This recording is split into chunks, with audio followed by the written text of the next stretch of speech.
Welcome to the FanDuel Punch Out. I'm Jason Gilbo, J Gilbo 11. With me is Russell Clay at Russell J Clay, breaking down a pretty big 14 game slate here. And there's kind of a lot of different ways you can go, and no real kind of pitching options that are necessarily going to kill you. So it's kind of nice, with the variety of ways you can go here. Nice in the sense that there's a lot of options, but at the same point, you're kind of looking for a little more.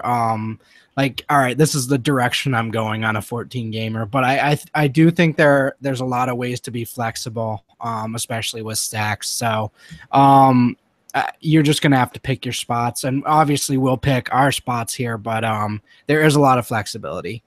Yeah, definitely. And jumping right into the first game, you got the Braves and Phillies, and this is a spot where obviously on a full game slate, it's going to catch a couple people's eyes, but not too many. And you obviously got to like the lefties against Fulton Woods there. Once again this season having trouble, 433 WOBA, about 35% hard ball rate. So you like Naduba Herrera, Cody Ash. I mean, once again, 2,500 hitting third there. I mean, if he's in that spot, you like him as well. Yeah, and again, Fultinowitz, even in 2015, he's just given up a lot of home runs per nine. So you definitely don't like that there in terms of his thing. But as far as Phillies go, I think you can take some one-offs with some of these cheap prices. Yeah, definitely. And I mean, you look at Eflin on the other side. I mean, I do think the Braves lefties are in play. I mean, obviously Freddie Freeman, Markakis are kind of the only two honorable mentions I see. Mm-hmm. Yeah, and Freeman, I mean, reasonably priced here. Obviously expensive, but for what he's sort of done against righties this year, he is worth it as sort of a one-off, or maybe you want to pair up another lefty in the top of the lineup with him.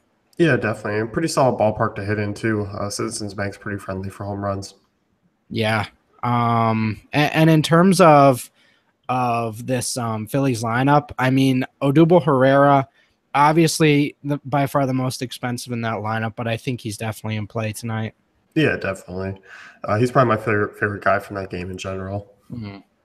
Brewers and Nationals here. Zach Davies versus Gio Gonzalez, and obviously I think you're looking more so at the national side of things here. Davies, I mean, it hasn't been bad, and you just look. I mean, doesn't have any real area where he kind of gets hammered on. I mean, more so on the lefty side, if anything. I think righties has been all right against. So obviously, I think it's the usual suspects. Bryce Harper at 3.8's a nice price tag for him. Daniel Murphy. Outside of that, I mean, I think it's just kind of those two guys for me. Yeah, obviously we've been seeing Ramos and Worth get their due against some lefties, but back to righties, back to the studs in the lineup. Yep, definitely. And on the Brewers side of things, I mean, obviously you can look at some guys like Braun, Luke Roy, as you mentioned, Chris Carr, Jonathan Villar against Gio, because we talked about Gio. I mean, he's a guy who does have blow up potential. It's obviously for me. I mean, it's a GPP play on both sides, and you look at Gonzalez 333 WOBA to righties this year, so the potential is there for some of those guys, but I'm not crazy about it. Yeah, and definitely not a stack for me. I might look at a Braun, but beyond that, probably not too interested in that lineup. No, definitely not. And I think the Royals Blue Jays game here, next one, Chris Young, R.A. Dickey, obviously going to be a popular game. And obviously you got to look. I mean, obviously Chris Young's going to be a high target, especially with those lefties who he's been hammered against this year and in his past. But on the opposite side, I mean, he's been fairly tough against righties. I still think the home run potential is obviously there, but just a 281 WOBA allowed. Um, you know, Dalton's a high price tag. Encarnacion, I don't mind that price tag at 4.3. That's intriguing. And obviously some of the other options, Troy Tulowitzki at a mediocre price spot too. Yeah, I think I'm really zoning in on the value lefties in this lineup rather than maybe paying up for a Donaldson tonight. Ezekiel Carrera and Michael Saunders, probably the guys I'm going at Young with. Obviously, Carrera doesn't necessarily have that home run upside, but at the same time, bat and lead off, decent price. I do like that. Yeah, definitely. And so, I mean, obviously the Blue Jays are definitely a potential. They're definitely Yeah. going to be a highly owned team tonight. But I do think on a full slate, you're also going to make some solid pivots off those right-handers. For sure. Because, I mean, we were looking over. I mean, they haven't been particularly performing over the last month or so, guys like Saunders, as they were earlier in the year. And Carrera hasn't been exactly that steal value play that he was maybe a few weeks ago. No, he hasn't been, which is unfortunate, but He paid off for me like once, like 2 months ago. So like I still feel like I should be throwing him in there. You know what I mean, man? And I mean, you got to look. I mean, high potential for a lot of these guys, and Yeah. obviously Chris Young's a monster blowout factor, but also you get a pretty good Royals pen that if he gets into trouble, you might not get those late inning at bats to be successful either. Definitely something else to take into account as well. Yeah. And some of these Royals bats, I'm actually kind of interested. Again, I think Alex Gordon. I think we should just continue to fire away with him when he's below 3K. You know. Yeah, I mean, you've been on him a little more lately than I have, and I agree that the price tag's pretty nice. And I do like actually lefties here, and usually I don't like lefties against knuckleballers, but Dickey's actually been hit pretty hard by lefties this year. 368 WOBA, 2.32 runs per nine. So I don't mind Gordon here at the price tag. I don't mind Hosmer or Kendrys Morales, depending on which way you want to lean. And I also really don't hate Merrifield or Salvador Perez either. Yeah, exactly. So I do think you can kind of look at those Royals bats who are, priced entirely too high and get some exposure there to the Rogers Center and maybe sneak away from some of those high ownership plays. Definitely. Tigers and Indians, Carlos Carrasco versus Anibal Sanchez. And I think we're looking at Anibal Sanchez as being a relatively solid guy to target against. I mean, this year, lefties 364 WOBA, 1.54 runs per nine. Hasn't been great, hasn't been missing bats. Right-handers 384 WOBA. So I like the Indians here, and I'm not really obviously looking to take Tigers against Carrasco. Yeah, 1.75 home runs per nine since 2015, just in general. So that's a pretty rough number to stare down if you're Anibal Sanchez. Gotta like a lot of the even switch hitters in this Indians lineup. But obviously a lot of versatility there. But Lindor, Kipnis, pretty reasonably priced. Jose Ramirez, even the lower guys in that lineup. I think this whole lineup's in play tonight. Yeah, I definitely agree. And I like those price tags. I mean, I like a Kipnis at 3K, Lindor at 3.2, Napoli, 3.1. That's a relatively cheap stack here on FanDuel. And as you mentioned, I mean, we always kind of like those guys like Chisenhall, Ramirez.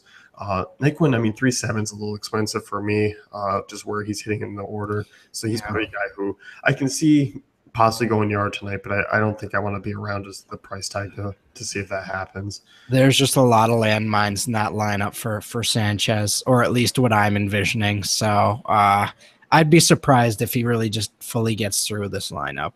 But Kipnis, Lindor are really the guys I'm looking at there. Yeah, definitely. Angels and Rays next one here, Tim Lincecum versus Jake Odorizzi. And I think we're looking more so at the Rays side of things here. And I do think there's interesting plays really 1 through 6 that you can make a case for. And obviously Lincecum, I mean, small sample size, is missing bats, is having a decent strikeout rate, but still lefties are hitting him relatively hard. 336 WOBA, hard ball rate over 30%. But right-handers are really kind of teed off on him so far. So guys like Longoria, guys like Forsythe, I don't mind. And obviously Brad Miller, Logan Morrison have that big-time potential too. Yeah, for sure. As you mentioned, the lefties in that lineup are pretty decent options. I mean, their run total is solid. So Lincecum, again, people are mentioning him as a contrarian GPP play, but I'm not really in on that. I'm looking at the hitters in this lineup. So even a Forsythe, or even obviously Longoria in play as well. So I'm looking at that top 4 really. Yeah, I definitely am too, and I just think the price considered it's pretty solid. And as far as the Angels side of things go up, they're just an offense that I'm kind of staying away from. And even for me, I mean, even a Mike Trout, I mean, obviously he's always in play, but it's just on a 14-game slate, no need for me to kind of dive into this Angels offense. It's been fairly mediocre outside of one game this year. Oh my God, I know that's going to bring up their averages for.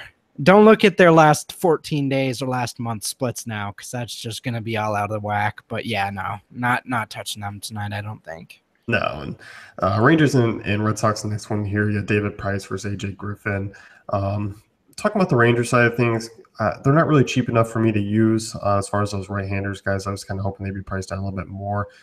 Obviously, I don't mind the right-handers as GPP plays like a Ryan Rua or an Ian Desmond or Adrian Beltre. I think they are playable in tournaments just because Price hasn't really been perfect this year, and Fenway's decent for righties, so I don't mind them. Obviously, it's just kind of a GPP only. I'm not really attacking price and cash games. Yeah, definitely not attacking price and cash games. I'm probably avoiding that lineup altogether, honestly. I mean, honestly, other than deep tournaments for price, I'm probably just avoiding that whole matchup. Mhm. So, gotta love David Ortiz tonight. But again, he's super expensive. Jackie Bradley, kind of just looking at the lefties there as well.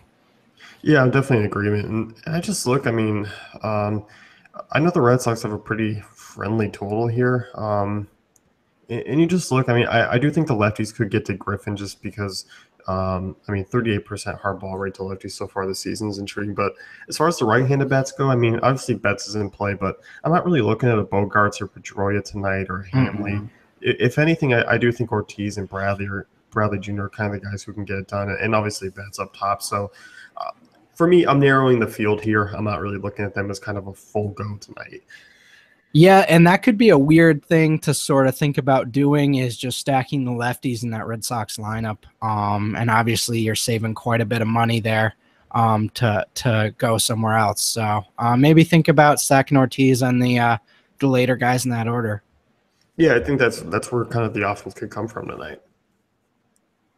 Marlins and Mets next one here, and to me, I mean, this is a situation where you obviously like some of these right-handed bats for the Mets. I mean, Neil Walker's had some odd power against left-handed pitching this year. Yoenis Cespedes is definitely intriguing. Um, Tristan Arnaud is a guy who I don't mind as kind of a punt option still 2-2 coming off a home run game. So you look at Chen, I mean, he's been relatively weak against righties, a 3.39 WOBA this season, 1.75 home runs per nine, which has kind of always been his issue. So I don't mind Mets right-handed bats here. Yeah. Mets righties, solid. And as you mentioned, Neil Walker's been weirdly weird against lefties this year. But beyond that, it's they do always have those guys seemingly every night that are like 2,100, 2,200. You mentioned Travis there. So beyond that, though, it is a friendly total, but I'm not necessarily feeling too confident in that lineup either. No, I mean, the Mets have been coming around lately, and as you mentioned, Yeah. they've been below average for most of the season. So, yeah, I'm definitely in agreement. And as the Marlins side of things, I mean, hey, if Matz isn't right, Yeah. Marcell Ozuna at 2.6, who's hit lefties really well. I Mhm. mean, obviously Stanton at 3K is something that's intriguing. Those are the only two names that I kind of feel more confident because of the track record that they have. That could possibly get to a Mats that really hasn't been that great this year. Or, sorry, not this year, but over the last few starts. Well, for what we wanted him to be, obviously things have been a little rocky and obviously of late since the injury. So yeah, I mean, if his velocity's down or he's not pitching up to sort of what he even was a few weeks ago, definitely Ozuna and Stanton are guys to target at those prices. Even some of the later righties in that lineup, like a Chris Johnson at 25, it isn't a bad option. So, yeah, I am worried about Mats. So I think that's a nice way to go, and it doesn't kill you on price either, which normally it would. So I like that move. Yeah, definitely. And I think you're going to kind of catch him at maybe a little bit lower ownership just because obviously people are going to look at Mats and think, well, okay, you know, he's been good this season. I'm kind of going to be staying away. But, Yeah. you're still going to get the guys who dig a little deeper as far as, okay, Mats really hasn't been right the last few starts. Yeah. Let's see what I can do with some of these right-handed bats and kind of get an advantage. Hell yeah. Pirates and Cardinals, the next one here, and got a lefty on the mound for the Pirates, and that kind of puts still the right-handed bats in play. And not a big sample size, but overall, I mean, Brault's not a guy who I'm really looking to shy away from. So I don't mind a Holiday 3.7. That's still a little more expensive than I would like. Piscotty at 3.6 is certainly intriguing. So for me, it's a little bit picky for the Cardinals. They're not my favorite offense, but I do think those righties are still in play. Yeah, Holiday is really the one I'm zoning in on there. Again, they are pretty expensive, so it's kind of tough to really stack them or anything like that. But Holiday, Piscotty, semi reasonably priced, I guess. Yeah, definitely. I mean, for the matchup, I don't mind it. I don't mind a Johnny Peralta, even though he's hasn't been exactly the greatest coming back from his injury. But 3K isn't a bad come down option there. Yeah, for sure. As far as the Pirate side of things go, I mean, Polanco a big night last night. I think he has a chance to kind of give an encore at 2,900. That's kind of a Mm. nice price tag, and I don't actually mind some of these Pirates bats now, just because those prices have come down. McCutcheon and Marte are a little more expensive for my taste, but a Jung Ho Kang or a Polanco at 2.9 is pretty intriguing. I think that's the combo we're really looking at here. Kang and Polanco, both 29. And obviously you can fit some you can insulate them with a stronger stack if you throw them in. And hey, I think you could go I mean Polanco Kang and then that Stanton Ozuna, and then you're getting real weird. And we like to get real weird. Well, I like to get real weird sometimes. I think that'd be really weird and fun. So that might be a lineup I'm looking at tonight. But beyond that, yeah, uh, I think we're looking at those two and then probably moving on. Yeah, definitely. And moving on here, we got the Mariners and the Astros. Dallas Keuchel versus Taijuan Walker. Um, for me, I mean, I'm looking at Nelson Cruz on this Mariners team and maybe a punt option like Chris Iannetta. If that's about it. I'm not really looking Yeah. to attack Keuchel outside of those right-handed bats, just because Keuchel 353 WOBA allowed to righties this year, 1.32 homers per nine. So overall, it hasn't been that great. We've known that for most of the season. So Cruz in that ballpark, he's usually a guy who's pretty close to a damn lock against lefties. Yeah, that's a pretty money play, and for less than 4K, he's got some some real power potential. So if you can get him for less than 4K, I think you got to do it. He's a potential cash option for me. Yeah, definitely. And I mean, Ian has been solid against lefties this season as well in the past. He could be a 2,500 catching option that you could get some salary relief with. Mm-hmm.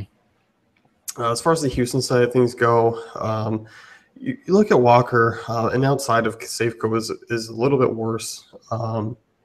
And look, I mean, there is some home run potential for some of these Astros bats just because Walker's shown that proneness. So yeah, obviously, I'm not really looking to attack Walker, but I do think the big names here, they're kind of the usual guys, do have some upside here.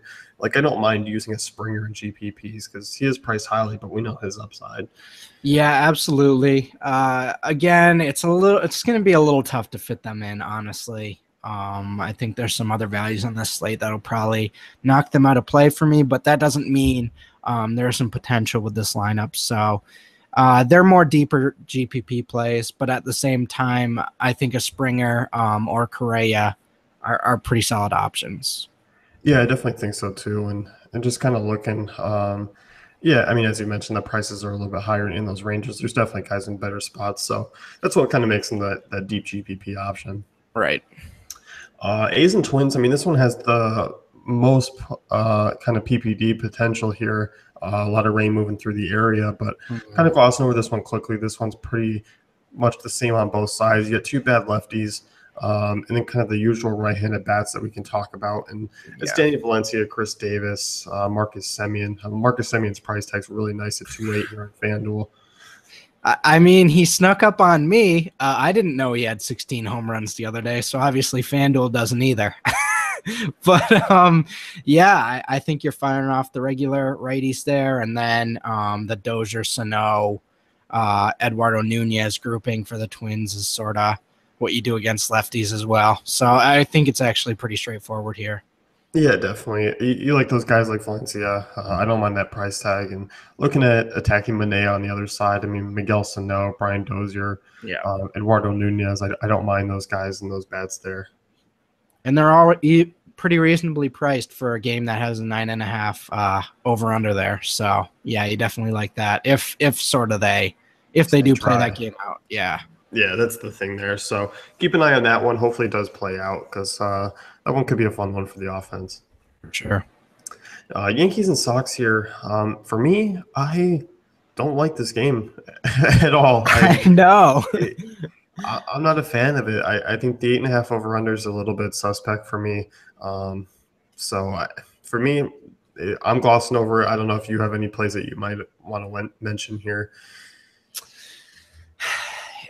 I mean, Adaming's 2,600, but at the same time, I don't really like these White Sox bats tonight. I'm probably staying away, but I guess he's in contention if you want to look over those splits. They're pretty solid, but against Tanaka again, that is still a pretty tough matchup. So I think I'm staying away from both these lineups tonight. Yeah, I think so too. So I'm not really jumping on that Vegas total in that ballpark. I think there's kind of better options. Yeah. And Padres and Diamondbacks is one definitely a better option. I think on both sides you kind of like these guys. Zach Godley versus Christian Frederick, and obviously a lefty in Chase Field doesn't usually bode well for pitchers. So I think once again you can kind of look at a lot of these Diamondbacks bats, especially from the right side, and kind of go after him pretty hard. The Yang. No, I'm just kidding. Yeah. No, I think we're looking at Goldschmidt here. Obviously, Segura. Those are really strong. And then Wellington Castillo, 2,700. So those are the three I'm really looking hard at here. Yep, I'm definitely in agreement. I'll add in a Yasmani Tomas at 2,500. I don't mind him in the outfield at that price tag. Vegas, I mean, projected for over 5 runs there for the Diamondbacks, Yeah. so you obviously got to like that. And you look at the Padres side of things, and I don't necessarily really hate them, and I kind of like those right-handed bats actually against them. So I don't mind them at Kemp. It is a little more expensive. Obviously, I think they're more GPP territory at their prices. So guys like Melvin Upton, decent price tag for him, but Myers and Kemp are a little more expensive, kind of just leaving me to just GPP only. Yeah, I think it is a GPP only type lineup, but the Yang, man, he's coming back. He had a little dip. I lost faith, and now he's coming back. I mean, I'm in. Let's do it. It's a nice price 2,600. tag and a good ballpark to hit in. If he's in that spot again, it's playable for sure. Yeah, obviously I'm talking about Yang Gervis Solarte, but either Oh, way. I thought you were talking about the other Yang. Yeah, well, Jerry Yang, whoever that is. I know that's somebody in something that I've watched before. But yeah, no, more just a tournament lineup for me. Yeah, definitely. And moving on to late games there, you got the Orioles and the Dodgers. Chris Tillman's a guy who's been struggling of late. Mm-hmm. So for me, I'm not really looking to attack Maeda here with this Orioles offense. I mean, obviously there is always upside with them, but they're off my radar tonight. I think the Dodgers, for me, it's just kind of there's two guys that I like, and that's Corey Seager and Justin Turner, and that's about it for me. Yeah, and I would like Adrian Gonzalez if he wasn't a corpse, but yeah. Yeah, I think we're kind of just looking at Seager and Turner tonight, and I think that is the way you attack Tillman if you're going to do it. So that's what I'm looking at there. Yeah, no, I'm definitely in agreement. So overall, I think this is a game that just kind of, for me, gets kind of washed over. Yeah, and obviously that Maeda Orioles kind of thing that's going on there just isn't. It just It's not appealing. No. So Rockies and Giants, next one here, and obviously Rockies are taken all out of play. They're super cheap, but not really in play for me. And really the Giants side of things, I'm not really looking at them for offense either. Chatwood's been relatively solid on the road. This Giants offense is banged up. You might see me sneaking an Angel Pagan at 2.7. That's not a bad price tag. And Posey at 3.3 isn't bad either. I was going to say, this is probably the cheapest I've seen Posey in a while. Seems that way. I don't mind that price for him. But yeah, this is a beat up lineup right now. Brandon Belt, I mean, if you're looking to pay up and do a Belt Posey, I'm okay with that. But beyond that, I'm not really investing too much in the Giants tonight. No, I'm not either. Brandon Crawford, obviously another guy who's not a real mention, but yeah, I'm with you. I'm not investing a ton. So, yes. Fair word, my good friend. Yes. That's going to wrap things up here with the FanDuel Punch Out. Be sure to check out the fantasycafe.com for all the great tools and content.